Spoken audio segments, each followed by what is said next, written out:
Hi, I'm Jake, 34, and last April I found out the daughter I raised wasn't mine and worse, my real daughter had died 2 years earlier while I never knew she existed.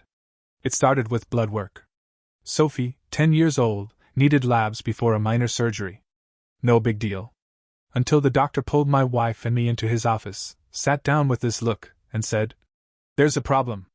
Her blood type was O negative. Both of us are A positive." He said that was medically impossible. We stared at each other like maybe we'd forgotten high school biology. But we hadn't. A week later, the DNA test came back and confirmed it. Sophie wasn't ours. Not biologically. She was still our daughter. But not by blood. The hospital admitted it. Switched at birth, a mistake, tragic and rare, blah blah blah. They gave us the contact info of the other family. A couple named Edward and Kira. Their daughter, our biological daughter, was named Anna. We didn't tell Sophie anything. We couldn't. Not until we understood what the hell we were dealing with. My wife called the number. Kira answered. She didn't scream or cry, she just got quiet. Said they needed time? I thought that was reasonable. For about a week. Then 2. Then a month. I kept picturing Anna. Wondering if she liked puzzles like Sophie, or hated Brussels sprouts, or had my crooked toes. I imagined both girls meeting, becoming friends. I wasn't trying to replace Sophie. I just wanted to know Anna. But they kept dodging. It's not a good time. We're going through a lot. Anna's dealing with something. Finally, we threatened to come in person. That got a response. They agreed to meet at a diner, just them, no kids. When we walked in, they were already there. She looked wrecked. He looked haunted. I asked when we could meet Anna. And then Edward said, "There's something you need to know first." Edward's voice cracked. Kira reached for a napkin with trembling fingers. And I felt that cold tightening in my chest, like I already knew what they were about to say, but my brain was screaming no. Edward looked down at the table. "She's gone," he said. "Anna died. 2 years ago." My wife choked on air. I just froze. No thoughts, no words, nothing. Kira whispered, "It was an accident. We didn't mean to, we just forgot she was in the car. It was hot. She fell asleep. We were both so tired. I thought Edward brought her inside. He thought I did. I could barely hear her over the roaring in my ears." "You left a child in a hot car," I said, barely recognizing my own voice. "My child. And you didn't even tell us she existed?" Kira was sobbing. Edward kept saying, "We wanted to tell you, but we were scared. We didn't know how. And after she died, it just got harder." I gripped the edge of the table. My wife reached for her phone. "We're calling the police." But Edward didn't panic. He didn't plead. Instead, he looked at us dead in the eye and said, "We're sorry. But we believe we deserve a second chance. Sophie is our biological daughter. We're getting her back." That was the moment the air left the room. My wife gasped, like she'd been slapped. I stood up so fast my chair skidded across the tile. "You think you can replace the daughter you killed with the one I raised?" Kira reached for my wife's hand. "Please. Just listen. We're not trying to take her away. We just want to be part of her life." "No," I said. "You don't get to want anything. You don't get to show up after 2 years of silence and lay claim to my daughter." Edward calmly pulled out a folder. Legal documents. Attorney's letterhead. Something about biological rights. That's when I realized it. They weren't asking. They were prepared to fight us. Over Sophie. Over the only child we had left. And it wasn't just grief anymore. It was war. I sat in the kitchen gripping Sophie's cereal bowl like it was a flotation device, and the floor beneath me had disappeared. The hum of the fridge. The scrape of her chair upstairs. Normal sounds that suddenly felt foreign. Unreachable. Like I was floating outside my own house watching the beginning of a horror movie. Because the Lanes hadn't just filed for visitation. They wanted shared custody. Of the child we raised. The child they abandoned, unknowingly, yes, but still. And now they were using the law like a crowbar to pry open the life we built. Lysandra was calm. That's why we chose her. But even she looked grim across the desk at her office when we brought the news. She pulled out a yellow legal pad and explained it all like she was teaching a class we never signed up for. "Courts prioritize the best interests of the child," she said. "And yes, that includes biological connections. But they also care about stability, psychological harm, and lived parental bonds. So what does that mean for us? I asked. It means we're in a fight. And we have to prove legally, emotionally, psychologically that ripping Sophie from the only family she's ever known would do more harm than good. My wife asked the question I couldn't. But what about what they did to Anna? Lysandra shook her head slowly. No criminal charges. No formal record of neglect. We can't lead with that unless we can prove it happened. So we did what people do in a war. We built a defense. We hired a private investigator named Duncan, ex-detective, wore cheap ties and had the eyes of someone who never slept right. He started digging through everything: CPS records, employment history, psychiatric evaluations. He called in favors, pulled files, showed up at houses. The man was a machine.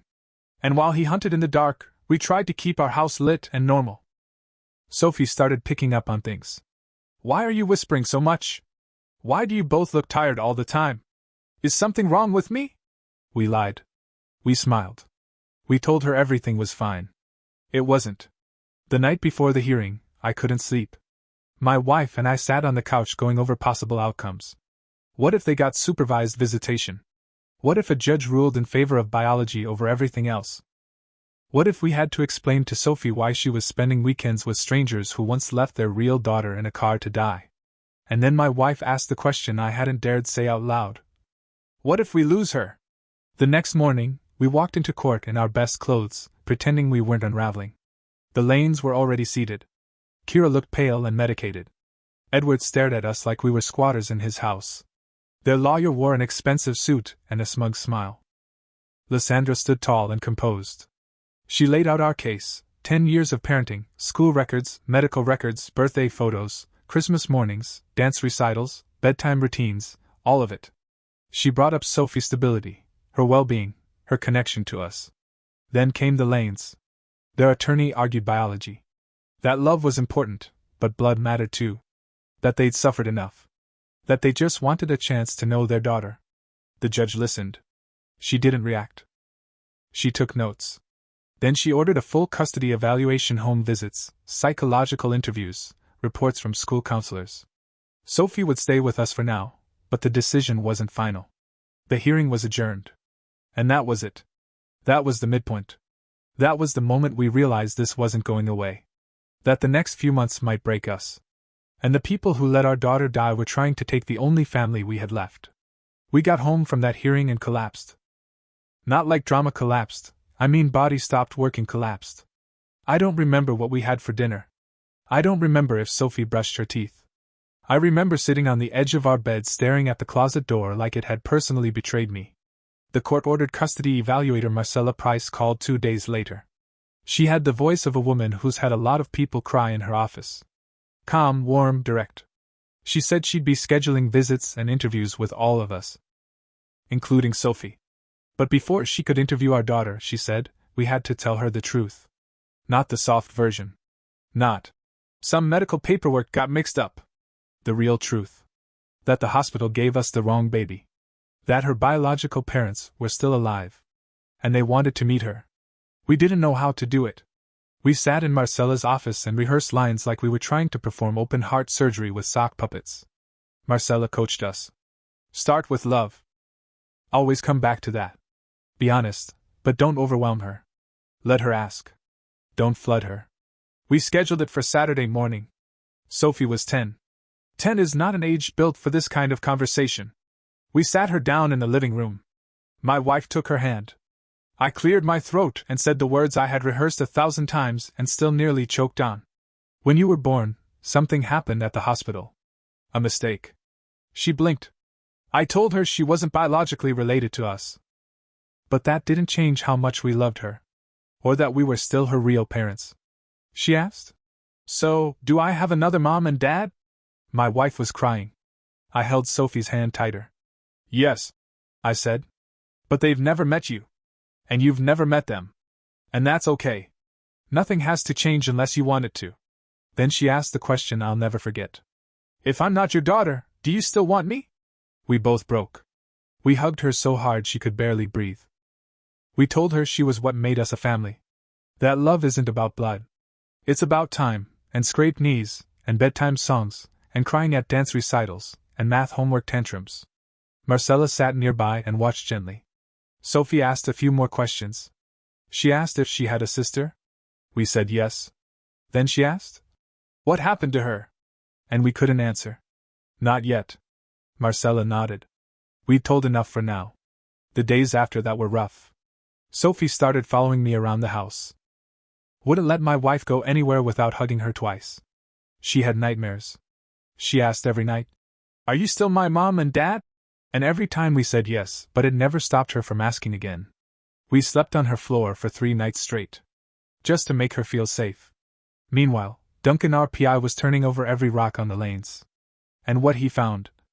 Let's just say this wasn't over. This was just getting dangerous.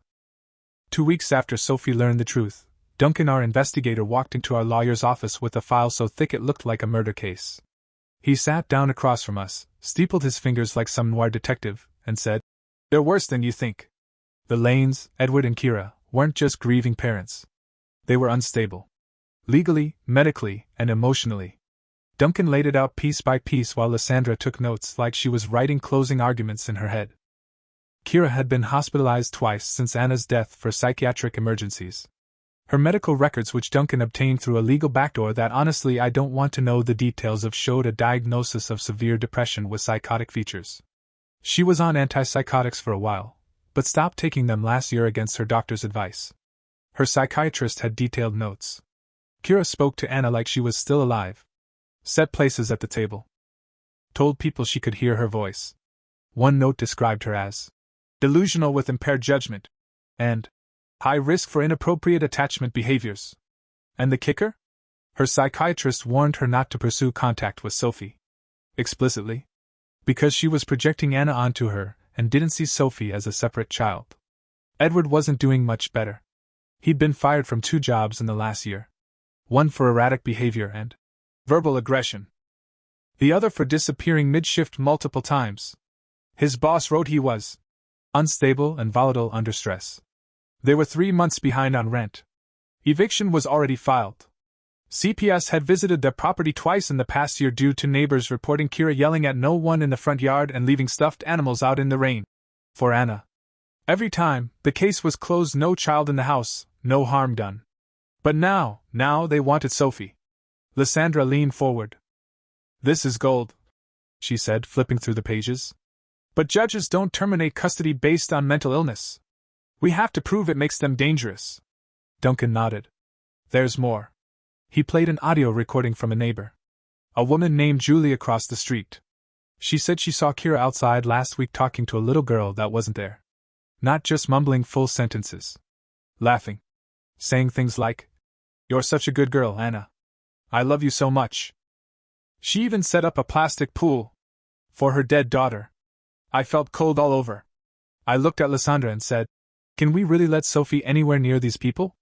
Lysandra closed the file. "Not if I have anything to do with it." Meanwhile, Marcella, the court-appointed custody evaluator, was finishing her reports. She met with Sophie 3 times. Came to our home. Spoke to her teachers. She was thorough. Professional. And thankfully honest. Her recommendation? No contact with the Lanes. Period. Sophie had strong parental attachment to us.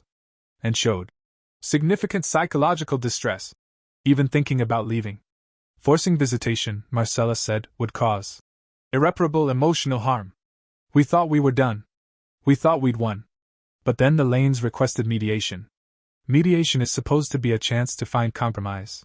What they really wanted was leverage. We sat across from them in a cold, beige room with a court mediator and their new attorney, a guy who looked like he had stock in emotional blackmail. They opened with crocodile tears. "We're not trying to take her," Edward said. "We just want a relationship. Some visits. A few weekends. A slow transition." "A transition into what?" I asked. "Shared custody." My wife's hand clamped down on my thigh so hard I almost yelped. I stayed calm. Calm until Edward said, "We've already lost 1 daughter. Please don't take the other away." And that's when it hit me. This wasn't about Sophie. This was about Anna. They didn't want to raise a child. They wanted to resurrect one. My wife stood up. "This is sick," she said. "You don't see her. You see your guilt with pigtails. Kira reached for her. Please. I stepped between them. Told the mediator this session was over. Lysandra backed us up. You've just proven our point, she said. You're not seeking custody. You're seeking absolution. They screamed at us in the hallway as we walked out. Edward said we were thieves. Kira said we were murderers for keeping Sophie from her real family. I turned once, just once, and looked Kira dead in the eye. She is not your second chance. The next day, Duncan called with one more bombshell. He'd found a witness. A neighbor who saw Anna in the back seat of the car that day. Who called the police. Who filed the report. A report that was buried and never investigated. Duncan had the copy. The DA was interested. Criminal charges were suddenly back on the table. And just like that, everything changed. 3 days after Duncan delivered that witness report, we got a call from Roland Lysandra's husband and a former criminal prosecutor. I'll never forget how calm his voice was when he said, "The district attorney is filing charges. 2 counts. Negligent homicide and child endangerment." My wife dropped the phone. Not out of shock, out of something that looked like relief. Like finally, the horror we'd been living through was real in the eyes of the law. Not just some emotional custody battle over invisible wounds. A crime. With consequences. The Lanes were indicted 2 days later. And just like that, the game flipped. Their attorney dropped them. New one stepped in much quieter. And Lysandra called with the news I didn't think I'd live to hear. The Lanes are withdrawing their custody petition. I sat down right there on the kitchen floor. Sophie was in the other room watching cartoons, her knees tucked under her like she always did. My wife just stared at me, tears already spilling. She mouthed at first, like she didn't quite believe it. We won. Not in a cheering way. Not in a high-five way. But in a we get to keep our child kind of way. Which is its own kind of victory. Lysandra filed immediately for termination of their parental rights and permanent custody. The DA agreed to push the criminal case forward, but warned us it would take months. Still, the indictment alone was enough to block any future legal moves from the Lanes. And for the first time in a year, we felt something close to safety. But that didn't mean we were okay. Because Sophie wasn't bouncing back. Not fully. The nightmares stopped mostly, but she still checked every night to make sure we were home. Still clung when we dropped her off at school. Still asked questions like, "Will they try to find me again?" And, "If I was born to someone else, why do I feel like yours?" We got her into therapy with Marcella. We went as a family. We talked about feelings and fears and trust. We let her draw pictures and name emotions and say hard things out loud. She got better. But she also got curious. One day she asked, "Can I see a picture of Anna?" We hadn't planned for that. We didn't even know if we had one. But Duncan did. One of the neighbor complaints had included a photo taken through a fence, Kira and Anna at a picnic table. Anna looked like Sophie, but not. She had darker hair. A different smile. And something else in her eyes, something thoughtful, serious. Sophie stared at that picture for 10 full minutes and then said, "She looks like she would have been nice." And then, "Do you think she would have liked me?" We both said yes. And Sophie nodded. "Maybe she's my sister anyway. Even if we never met." A week later, she asked if we could plant a tree for Anna in the backyard. I didn't know how to explain what that meant to me. To all of us. We went to the nursery and picked out a maple strong, rooted, and just starting to turn golden for fall. We planted it together. Wrote Anna's name on a little wooden sign. Sophie tied one of her hair ribbons to the lowest branch. The next morning, Sophie drew a picture of herself and Anna under the tree. She said she was going to keep it in her desk. Just so I don't forget her. I kissed her forehead and told her, "She's part of your story. But you get to write the rest." Then the plea offer came. The Lanes were willing to plead guilty. Negligent homicide. Child endangerment. Accept probation, therapy, permanent termination of parental rights, the full package. But only if we agreed not to participate in their sentencing. No victim impact statements. No media. No fight for jail time. Just an ending. My wife wanted to reject it. She wanted them to rot. I understood. But I kept thinking about Sophie. About peace. About not dragging our child through months of depositions and courtrooms and media stories about the sister she never got to meet. So I called Roland. "We'll accept the deal," I said. "Tell the DA. No trial. 2 weeks later, we stood in the back of a small courtroom while Kira and Edward pled guilty. They didn't look at us. The judge sentenced them to 5 years probation, court-ordered psychiatric treatment, and a permanent record. It wasn't justice. But it was final. And sometimes that's enough. That night, Lysandra brought over the final court order. Sophie was ours. Permanently. Legally. Irrevocably. We didn't throw a party. We just hugged each other in the living room, turned on a movie, and ate frozen pizza. And it felt like victory. 6 months passed. Sophie started smiling again, not the careful smile she used when she was trying to be brave, but the kind that showed her whole face, the kind she used when she was little and forgot about fear. The nightmares stopped. The clinging faded. She started asking if she could go to sleepovers again. She asked if she could join the school newspaper. She started being 10. One morning, out of nowhere, she asked, "Do you think I'll ever meet them? The people who made me?" I didn't answer right away. I said, "You can choose that when you're older. But for now, you don't have to worry." She nodded slowly. "Okay.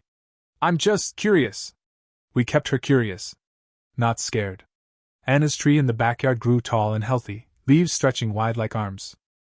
Sophie would sometimes sit under it with her sketchpad and draw scenes she imagined: 2 girls building a sandcastle, eating ice cream, climbing a treehouse. She once asked if it was weird to miss someone you never met. "No," I told her. "It's love. It doesn't always make sense, but it always matters."